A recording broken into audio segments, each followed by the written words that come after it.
Voice of Cameroun, la voix de l'espérance. Il était 10 heures, passé de 22 minutes, lorsque l'audience criminelle spéciale s'est ouverte au tribunal militaire de Yaoundé. Les autorités juridictionnelles annoncent à l'assistance que l'évolution du procès, à date, prévoit l'identification des accusés et la notification des charges. Après plusieurs heures de débat, les 17 accusés ont formellement été identifiés et notifiés de leurs charges. Une étape considérée comme une avancée dans le procès de l'affaire Martinez-Zogo.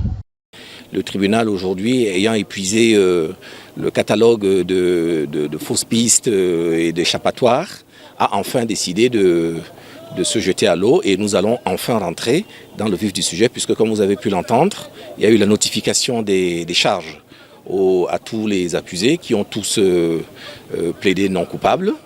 Et nous serions sans doute rentrés déjà plus amplement dans le vif du sujet, puisqu'il a été simulé l'idée de demander au ministère public de produire, comme le code l'exige, ses témoins. Au cours de l'interrogatoire et notification des charges, les accusés, assistés de leur conseil, plaident tous non coupables, alors que les avocats déplorent toujours le fait de ne pas être en possession du dossier de fond de la procédure et entamer les débats proprement dits.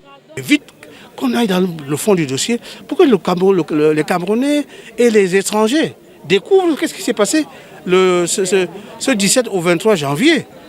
Qui a fait arrêter M. Martinez-Zogo? Qui a torturé Martinez-Zogo? Qui a assassiné Martinez-Zogo? Où a-t-il été assassiné? C'est l'objet de ce procès.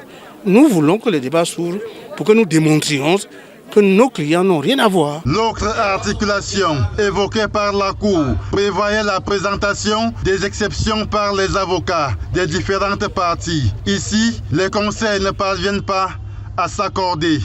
C'est un moment important également, puisque avant d'aller dans le fond des débats, il s'agira pour les avocats et notamment pour notre équipe de démontrer que cette procédure a été menée avec énormément de vices.